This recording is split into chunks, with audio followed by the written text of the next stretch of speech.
What's up, guys? Welcome back to another awesome show. This show is very interactive, so we're asking you guys a lot of questions, so we want you to get very active down in the comment sections. A lot of great questions from you guys. Enjoy the show. Guys, welcome to episode number 40. Hashtag Ask Liveling TV. I don't know, why do I do the timeout? Timeout! That's the cross. I know, a hashtag is like this. Yeah, but anyway, guys, thanks for tuning in for it. 40th episode here. We got some great questions. I think this might be a Snapchat only question show. We love Snapchat. So lots of engagement going on over on Snapchat. So if you're following us on Snapchat, follow me right here at Brad Guthrie. Follow Jessica right here. And at Snappy Jessie. we actually do have a Live Lean TV Snapchat account as well. We haven't posted anything on it yet. Yeah. We're just still trying to figure out how to work that, maneuver that. But you can follow us over there too. Eventually we could have some content on there. I just started this week doing Insta stories as well. So I would love if you guys would put down in the comment section, do you like Snapchat? Do you prefer Insta story? Like, which should we focus more of our... Firing out the questions before we even get into the show. We haven't even done our little... You guys are supposed to ask us, and we are asking you. We haven't even done our little spiel yet. Maybe we should just have a show where we just legit just fire questions at them. That's kind of the anti Hashtag Ask Liveling TV show. Ask the audience questions. So guys, if you're new to the show, thanks for joining us. And if you've been watching the show from episode number 1, thank you for joining us. This is a series where we take your questions on social media. When you hashtag them, Ask Liveling TV. When you post them on our social media at Twitter here, you can go on Snapchat, Instagram, and Facebook. And then we answer your question right here on camera. So let's jump in, shall we? Yes, we shall. All right, let me pull up the first question here. And like I said, these are all Snapchat questions. First question from Snapchat from Dex2Real says, you probably didn't know this, but I've been a firefighter for 2 years now and love it. Do you recommend any great exercises for my career? Oh, I did not know that. Functional question here. I think things like that are less bodybuilding-ish and more like functional training are better for your career because you, like, let's be real, you need to lift heavy objects, save people from burning houses, like climb trees to save kitty cats, stuff like that. So I would have you training like maybe doing things with ropes and sleds and kettlebells and stuff like that rather than just strict like dumbbell and barbell exercises. Yeah, like that's why a lot of the CrossFit boxes are filled with firefighters because it's more functional to them. A lot of pulling. I mean, I don't know the firefighting industry that well. I've never actually trained a firefighter myself, but I feel like there's a lot of pulling because you're pulling the hose, you're pulling people out. So I think it's a lot of pulling. So building up your back strength. Maybe things like farmer carries and stuff farmer like that. Farmer carries would be a big one. That's a good point. And also, what do you call it when you lift the big boulder? And what is that called? That strongman training. Oh, it's the Atlas stone? Yeah, the Atlas stone. Yeah. But actually, like... Sled pushes, sled pulls. But like when you're pulling somebody out of a fire, it'd be like, just say, for instance, if you were working in like an MMA gym, you have the heavy bag, like you pick up the heavy bag and you could drag it along. So there's lots of things you could do. Just think like for yourself, Dex, like... what skills do you need? What movements are you doing while you're working? And then it's like, how does that correlate to an exercise I could be doing? So I just rang off a few of them. Jessica just rang off a few of them. And so those are some things you could do. But I love the thinking that you're coming from where how can I get better at my everyday life by incorporating fitness movements that will help me with that. So that's a great mindset to have. And so try those ones out. But anything else? Yeah, no, I mean, I just think that it's important for everyone to think about how their exercise is affecting your life. Like, if you're just training for aesthetics, that's cool. You know, some people just train to look better. Not to be stronger, not to be better at any specific skills, but just to look better. That's just one way of training, and there's nothing wrong or right about that. But if you are going to your job as a firefighter and you notice you're lacking in certain skills, like maybe, you know, certain types of strength that you need, or maybe your cardio isn't as conditioned as it could be, you know, that's you notice what you're lacking at, and then you work on those specific things. So yeah, I think it's good that everyone train, that they know why they're training and what they need to train, and they train specifically for their needs, and not just like general. So here's something I want this show to be very engaging. So I want the comment section to be on fire down there. So we're going to fire a question out to you guys based on this question is, down in the comments below, tell us what your career is, so what you do for a career, and tell us 1 to 2 exercises that you could be doing that is functional to your career. We got to put this, we're throwing this back on you guys. So this is the episode where we ask you questions. Yeah, so no, but it's like we're teaching, like we just gave you an example of a firefighter. So now, and we told you the mindset that we had thinking for those answers. Now we're throwing it back on you to apply what you just learned here. So put your career down below and pick 2 exercises that fit. Yeah, I would love to know what you guys all do for a living. That would be very interesting to find out if there's some common themes here. Okay, next question. Okay, Emily Jane on Snapchat says, I know your claim that it's difficult to gain weight from eating fruit, but how does that compare to dried fruit? This includes dried fruit with no added preservatives or sugars. Yeah, so I guess she's asking, is it still difficult to gain from dried fruit like it is from fresh fruit? Dried fruit is, I would say it's easier to gain weight than fresh fruit. I think that's what she's getting at, and I would agree. It definitely is easier to gain weight on dried fruit. This is because it's more dense, and you're not going to feel as full when you eat it. And the reason behind that as well is because the insulin resistance that's caused by eating the dried fruit, because the sugar rises into your body a lot quicker from dried fruit than it does fresh fruit or frozen fruit. So you got to be careful with dried fruit. Like dried fruit is usually more ripe before it's dried. So the more ripe the fruit is, the higher the sugar content anyway. And then also all the water is removed from it. So having I don't know if you guys ever eaten like dried apricots. Like how many dried apricots can you eat in one sitting? Probably like 30. Yeah, right? smash it. But if you were eating fresh ones, you'd probably stop at like 4. Or think of it, we bought at Costco one time a bag of apple slices. Yeah. So it was the dried apple slices.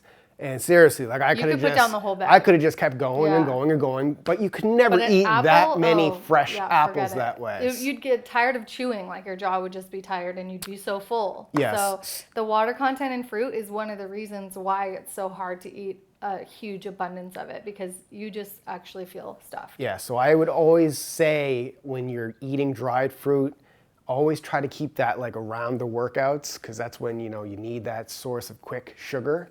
But other than that, try to stick to fresh fruit. If you're snacking on it in replacement for candy, it's a better option than candy. Yeah, of course. Definitely. But yeah, if your goal is weight loss, I would swap out the dried fruit for fresh fruit. Fresh fruit instead. So don't buy those dried apple slices, buy real apples. Don't go for the dried apricots, get real apricots. Yeah. And I know that some fruits are not available in certain seasons and your only option is to get them dried. That's okay.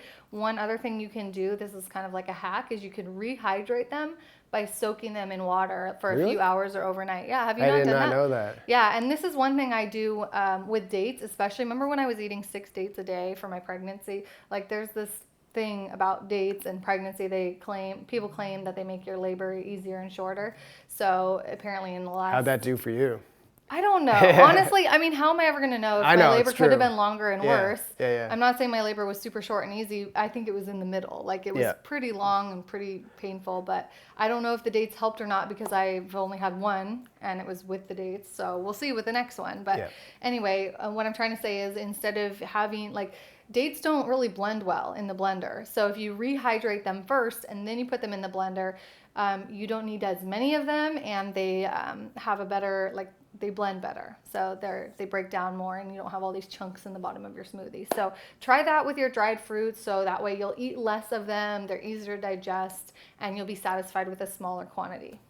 Good. All right, next question from Corinne Demers on Snapchat says, what are your thoughts about CrossFit if you want to achieve lean muscle and lower your body fat?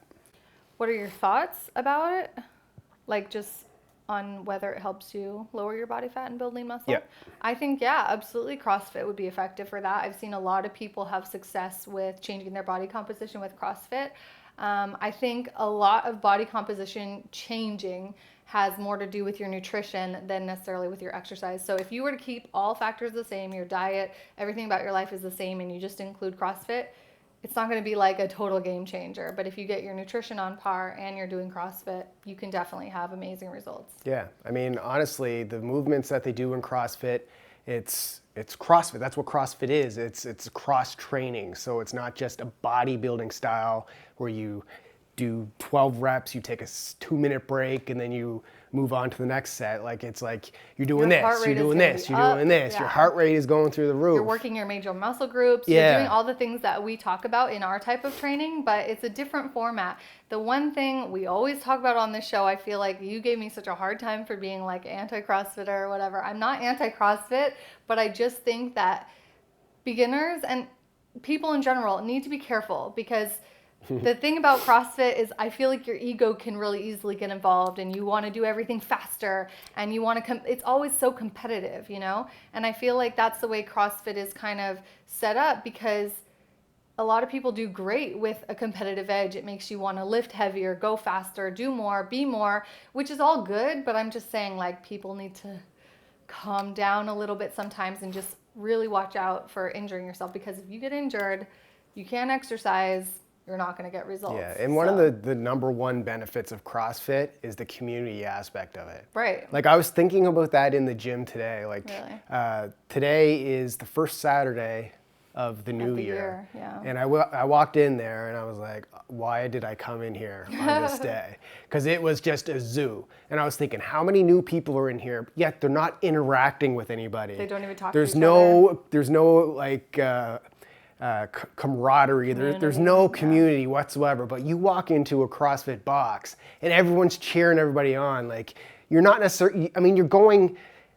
in a certain sense, you are going head to head with people trying to beat, I mean, in a way you are, in a way you're not, but you're trying to get people to do better. Everyone's kind of like pushing everybody. So that's the real benefit of CrossFit, along with the great workouts and everything else. But I think from like just getting back to your question, if you want to achieve lean muscle and lower your body fat, CrossFit is just one tool that you can do. Right. But being in the gym is another tool that you can do. Getting in the kitchen and learning how to cook and cooking with real foods is a huge thing to do. So it's just a tool in your toolbox. Right.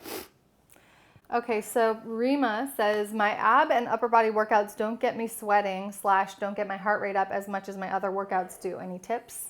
Yeah, so that's actually a good point, but that's good observation. But that's an observation that is normal for everybody. Right. So the reason it's not just you. The reason that your heart rate's not getting as much with, what was it, ab workouts? Arms, like upper body and abs. Yeah, because legs are the drivers of the body. Like, it's the biggest muscle groups in your body. It goes across multiple joints, like compound exercises. So when you're squatting, you're taking your entire body down and you're lifting your entire body back up again. When you're doing a bicep curl, you have a dumbbell in your arm and you're just moving from here to here. Like, you just think about that. Like, what do you think is going to be... These muscles are so small compared to those muscles. What do you think is going to be more taxing on your body, on your heart rate, on your cardio? Is it this? Or is it stand up, sit down with weight on your back? So that's what it is. So it's not... So your question is, any tips on... Tips? There's just no, there's no tips. Like, it's the way that it is. Yeah, I think the main tip that I would offer is don't be concerned about that, because you need to train your whole body, from head to toe. You should be doing all your muscle groups, but your heart rate doesn't have to be at its maximum every single day of the week. And I think this is a major mistake that a lot of newbies make. They think that everything always has to be intense. And they have to be sore the next day. Yeah, and every workout you need to leave the floor dripping sweat and like feeling like you're gonna die. That's not the case. A lot of our workouts are low intensity. They're focused on mobility. They're focused on flexibility. Upper body ab workouts are a really good thing to include in your weekly routine as well. You don't need to be like smashed at the end of every workout. So I would say forget about like your expectations of what your workouts need to be and focus more on the quality of the workouts and the overall balance of your week. Yeah. That's my tip. Yeah. Okay, next question from the Noah Lepin on Snapchat says, can too much protein make you fat? Yeah, bro. Of course. Too much of anything can make you fat. I mean, there really could be too much of anything. And if you're having too many calories, even if it was pure protein, like everyone's talking about the keto diet and that's like really high. Well, there's a lot of fat in that diet as well, but it's mostly protein. No. If you... Opposite. The keto diet is mainly fat with some protein. Yeah, you're right. Never mind on that. So what I was going to say with that is people think like, I'm just going to go all protein diet and I'm just going to be, my blood sugar is going to be balanced and everything else. But it's not, because there's something called gluconeogenesis, which means that if you go over in protein, your body actually burns into that protein to create insulin, like, you know what I mean? Like, so it actually does create insulin when you go over the amount of consumption that you actually require. So you can still spike your insulin with protein if you really, really, really overdo it. Mm-hmm. So sure, like what we said, anything can make you fat if you overdo it. So anything that we talk about, it's not overdoing it on protein, it's doing it the right way. Yeah, and having a higher percentage of protein in your diet, but that doesn't mean your entire diet is protein only. Yeah. So you definitely want to aim to get a good amount of protein at each meal, but you don't need to like, you know, ravagely, you don't need to have like 100 grams of protein every time you sit down to eat, you know, just like it needs to be reasonable. And the way you can figure out your protein needs is by using our meal planner software. If you want to use that, you can put in your goals. We normally recommend 40% of your overall macros be from protein. So I think anywhere from 30 to 40% is really good. 50% is a bit high in my opinion. And then I think anything below, you know, 25, 30% is a little bit too low if your goal is to get lean and build muscle. Yeah. So it depends on what your goals are, but yeah, that's kind of the range that we recommend, and there definitely is such a thing as too much. Yeah. Okay, Profit3 says, hey y'all, you two are awesome team and great role models. I'm quite grateful for your YouTube channel. My question is, would y'all ever hire more coaches or other employees? Oh, geez, of course. Yeah, that is the ultimate vision of the Live Lean TV empire is, you know, eventually we're going to get to the point where this is bigger than just us. It's already to that point where it's bigger than just us. It's bigger than just our story. It's about you guys. Like, that's what this is all about, is it's about creating a community, a following of people that are following our way of eating, our way of working out, our, you know, a way of just living and not focusing on all the wrong things and just overanalyzing everything and living in the gym and living in the kitchen, and that's all your life is about. It's about balance. So we honestly, you know, we're doing our 2017 planning and 2018 planning and just thinking of the big picture is, yeah, eventually, hopefully on this channel, you're going to see more hosts than just us. That's kind of what it is. Like, eventually I would like to even back away from being in front of the camera and just manage this overall beast from a grand scheme of things, like work on the business as opposed to working in the business, and just oversee everything and really grow and reach more people and change more people's lives. So it is, I mean, honestly, it has to be a good fit. We're going to be very, very picky on who we choose. It's not to say that they have to follow everything that we do. When I say that is like they don't have to eat exactly the same way that we do, but they have to be living the lifestyle the way that we do, if that makes sense. And agreeing with the philosophies that we stand behind and all of that stuff. And yeah, I mean, I think a lot of times people get confused with what living lean is, because they're always asking us, oh, I never see you guys eating this or doing that. Is it okay? Like, is this okay? Is that okay? And we're like, you all need to do you and figure out a balance that can keep you lean 365 days a year. So you watch what we do and what works for our particular unique bodies and lives and schedules and everything like that. But it's not for everyone. Some of you work night shifts. Some of you are firefighters. Like, you all have your own life to live. So figuring out strategies and tools and tactics and ways of eating and ways of working out that work for you are really what living lean is all about. Living lean is not like a box of rules, you know, that you can't do anything else. It's like we want to hire more coaches and stuff that could have different perspectives and live in different parts of the world and show you guys that there are other ways than just we do. I mean, we're a married couple. We live in the same house. We live in one state. We're one part of the world. But there's people all over the world who are living lean, maintaining their fitness 365 days a year, spreading that message of positivity, focusing on the joys of healthy eating and fitness.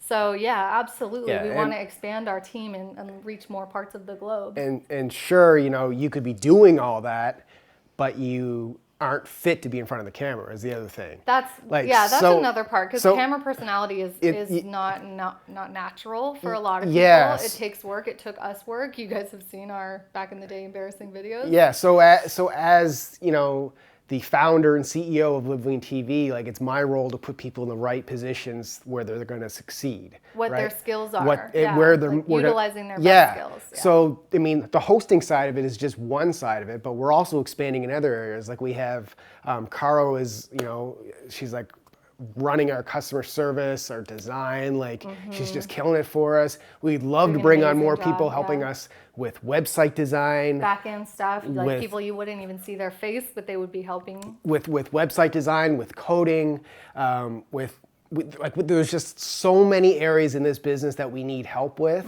But to also have more people in front of the camera and like motivating, inspiring the world, I mean, would be great too. So we have big dreams, you guys, and like the fact that we're even where we are with this channel right now is already like a big dream come true. Because I mean, I'm sure that everybody says this, but I'm just a girl from California and this is just a guy from Halifax, and we're just normal people, but we have big dreams, and we want to help the world, and we want to do, you know, service for you guys. So and our dreams are big. We have so much farther to go. Well, a lot farther. There's so much potential. And so much, we have so many things that we have to do to get our stuff in order. And we know we can't do it alone. So we throw it out to you guys. If you guys are out there, you're looking for an opportunity with us, you have a skill set that's very specialized that can help us what we need. Like we do get people calling, or not calling us, but who calls these days? But emails us and like, you know, I'd love to work with you, you know, but they're just so generic. There's no like specific skill set that they can provide that we need. So if you guys like are kick-ass web designers, or if you're coders, or, you know, any specifically that you think that we need help with, you know, email us, let us know, like leave a comment down below, and you know, you never know what it could turn into. So, or if you're great on camera and you want to be a web host and you send us a video. We're open, guys. So totally. It's balls in your court. Next question. But you absolutely need to have a passion for helping other people live healthy and lean. That's important. Okay, Ian from Snapchat says, hey, Live Lean TV, I'm a 15-year-old male from New Zealand who has been overweight since a very young age and has now gone from 26 body fat percentage to 11% body fat and still cutting the Live Lean way. I was wondering what each of your body fat percentages is and what would you recommend in terms of dairy milk consumption with a goal of weight loss? Okay. Awesome job, man. 15 years old and you've gone from 26 to 11%. That is awesome. Round of applause from the Live Lean Gallery. Good job, my friend. I hope Ian. you will share your photos with us if you haven't already, because we'd love to see that kind of transformation. That's big. We really want to focus more on your guys' transformations. We got a pile of them on our website, but we want more of them. So if you guys have before and after photos, you've done our programs, you've followed our videos, you've taken our advice, and you've changed your life, and you have like a before and an after, send them to us, info@liveleantv.com. We'd love to feature you on our website, tell your story, and inspire more people. So first of all, Ian, that's your first next step right there. And your question was, what is our body fat? I'm like all year round between like 8 and 9%. Yeah, and for me, I was just pregnant this last year. So I didn't measure my body fat while pregnant, but my normal is around 17%. I think right now I'm 5 months postpartum. I'm like 18, 19 last time I measured. So, you know, we usually go by looks instead of measurements. So that's kind of like 18, 19 for a female is where you can see some definition, but it's not like super ripped. But I know you're probably not interested in female body fat. I think for guys, anywhere under 10 is like considered ripped. No, well, he's asked. He said, what is each of your body fats? Yeah, so. Okay. So and then what would you recommend in terms of dairy milk consumption with a goal of weight loss? I would say 0, bro. Yeah, have you been watching this show? Yeah, I was like, I gotta wonder, like dairy milk, we never talked on this show that you should be drinking dairy milk. We've always been like, there's better Unless you're talking about whey protein isolate, which is sort of derived from dairy milk. Yeah, but we don't so actually different. drink like dairy milk. We use almond milk and coconut milk as our milk alternatives.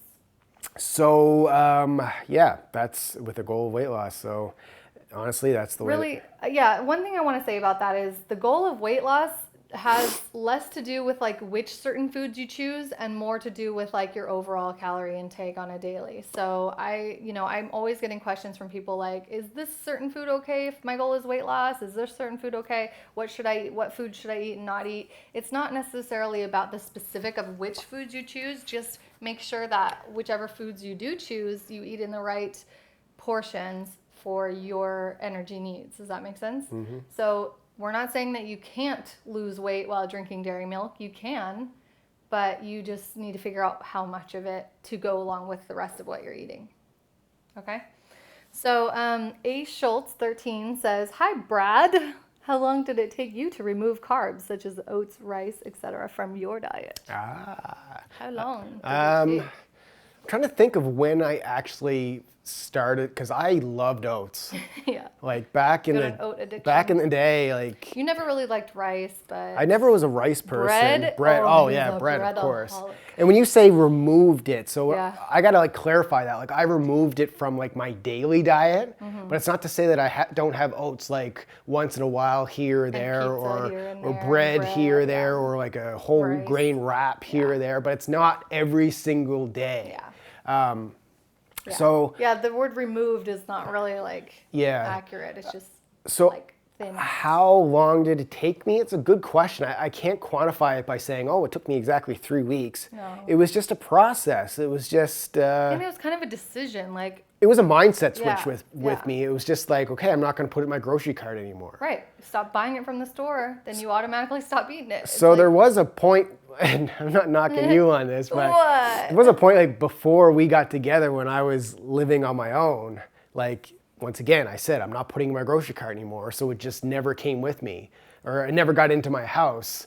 And then I would only have a cheat meal. When I had my cheat meal, I would have pizza, and that would be when I get those kind of carbs in there. But so you blaming me for having it in the house? Well, no, I'm just saying it's much easier when it's in the house. If I don't want to cook anything else, I'm like, oh, and you're having oats. I'm like, yeah, just give me some, I'll have some oats. And like, guys, oats are not the world's like worst food or anything. Like, it's not, like, it's... I feel like there's all these people walking around going, oh, Jess and Brad don't eat that, and they don't eat this. And it's like, we're not as like strict or perfect as you think we are. And we're not eating like 100%. It's like if your goal is fat loss, like you want to get leaner, there's better options out there than eating higher carb foods. That's the kind of the punchline here, guys, is that there's better options. Does it mean you're not going to lose weight and you still have oats in there? No, like you can still lose weight if you have oats in there. Yeah. But if you took those oats out and you put in like some vegetables or some fruit in there, I find that's a better source of carbs to lose weight than having in grains and oats and everything else that then make you feel hungry. It spikes your blood sugar more, making you eat more. That's the punchline. Although, that time before we were living together, he was pretty like grain free and stuff. And then I moved in and I started eating the way you ate, like trying to do higher fat, lower carb kind of diet. Because I was always used to, before I met him, you guys know I was competing in fitness and stuff. I did couple of years worth of competitions. I think I had 9 different shows within like 3 years in New York City, and a really big part of my diet was oats and rice cakes and brown rice, and these were like staples in my competition diet. So, and that was at the leanest point of my entire fitness career. I think I was like 12% body fat at that point, eating a lot of oats and a lot of rice. Yeah, your energy expenditure was way higher as well. Yeah, my energy expenditure was huge because I was a freaking exerciseaholic, and I lost my menstrual cycle, and a lot of things were not healthy about me. But I'm just trying to let you guys know that it's not the oats and rice that make you not be lean. It's the overall energy expenditure and the overall energy consumption. So the point is, when I moved in with him, I eliminated all the grains and everything and started eating a higher fat, higher protein percentage diet. And I think working out less, like just focusing on weight training and less cardio activity and stuff. Anyway, I gained weight in a way that I didn't really like. I didn't feel comfortable on myself. Can I say one of the reasons why? Why what? Because you were eating as much as I was. Yeah, exactly. Like, it was hard for me to portion control because we're living together, we're making all our meals together. It would just be kind of like both plates are equal. But when you have higher fat percentage foods on there and less carbs, you're going to have overall more calories. So anyway, I'm just trying to explain the story. I gained up to 140, which was the heaviest my body had ever been. I didn't really like what I was seeing in the mirror. So then I started kind of rechanging my diet back to the way that worked for me.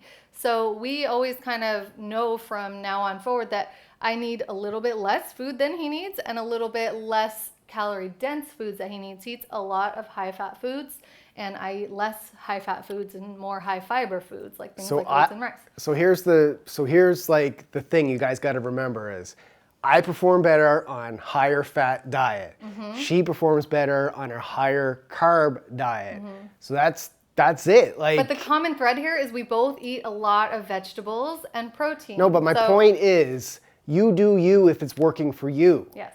So that works for her, so she sticks with that. This works for me, so I stick with that. So you guys have to figure out, test with yourself, what works for you, and then just roll with it. Make it a lifestyle and go. Yeah. Okay, let's move on. Okay, all right. That's enough on that topic. Yes. Okay, next question from Bond Max says, "Hey Brad and Jess, firstly I want to say thank you for all you do. You are certainly an inspiration to me and helping me on my journey to live lean. My question is, what are your thoughts on Epsom Salt magnesium baths?" Love it. I've always been a fan. Like, ever since I started weight training, I guess I read that it's good for muscle soreness. Because you know, when you first start weight training and you're so sore, you start searching the internet for what to do for sore muscles. Epsom salts has always been kind of one of my go-to things for when I'm really sore, whether it is from weight training or just from life. It's a good muscle recovery, and it's a soothing bath. And you just had an Epsom salt bath yesterday, right? Yeah. So if you guys have been watching on Instagram, I've been out for 5 straight days on my back, bedridden. Lost 10 pounds because I wasn't even getting out of bed. I wasn't eating at all. No appetite. I just got nailed with the flu, some weird headache, combination throat, of it. It was everything. crazy. I haven't been laid out like that in a long time. Yeah. And all I could do was to get out of bed was to go from the bed into the tub, and Epsom salts would go in there with me, and I just lay there with my head back, my eyes closed, and made me feel like a little bit better. But bottom line is, yes, Epsom salts, we're fans. Yeah, but Epsom salt's not like a huge difference. You don't get out of the bath feeling magical or anything. Yeah. It's just, it helps a little bit. Yeah, it's just like one of those minuscule things. But it's nice to have, but it's not essential. Okay, so Tori Story says, I am getting ready to have my wisdom teeth taken out. Emoji like this. And then, what type of soft foods will help me keep living lean? Also, since I am supposed to limit physical activity during this time, what exercises can I do to stay on track? Okay, so here's just kind of getting back to the last answer of when I was saying I was sick. If you were in an extreme situation where you're sick, you're recovering from surgery or whatever, you got to focus on getting better from that sickness or that surgery, as opposed to quote unquote living lean. Yeah. So the foods you're saying, what type of soft foods will help keep me living lean? Like whatever you can consume and keep down, and that's going to energize you. Applesauce over ice cream. You know, try to be a little bit healthier. You could make our frozen banana ice cream, something like that. But you know, like do green smoothies, and you can do stuff like that. But like he said, the number one goal is not your body fat percentage here. The number one goal is you getting back on track. Yeah, so I would just do smoothies. Like that's or soups. Smoothies and soups. We have some great soup recipes. I've been making him the kale and sausage soup from, I think it's called Fill Up and Lean Out with this kale soup on our blog. It's so good. Yeah. I made that soup twice this week. But may not be able to eat that because of the... Well, yeah, since you can't chew anything, I would say make pureed soup, something like our butternut squash soup from Team Live Lean. Yeah, that's a great one. That one's good, huh? We gotta make that. We gotta make that one. I know, that's good. We have a lot of good soup recipes, and then just smoothies are gonna be your best friend. You can put some protein powder in them if you want to keep your protein up, but honestly, don't you worry about it like he didn't worry about it. It's been 6 days of this guy laying in bed, hardly eating. And he's still living lean. Look, he's fine now. Oh, I lost my 10 pounds of gains. Yeah, you lost. I know, but you're not fat or anything. I'm not definitely not. That's the no. I'm not fat, but you guys gotta understand how hard it was for me to gain the size that I had. He's pretty devastated. No, I'm not actually. I'm not devastated because I know I'm gonna get back to it.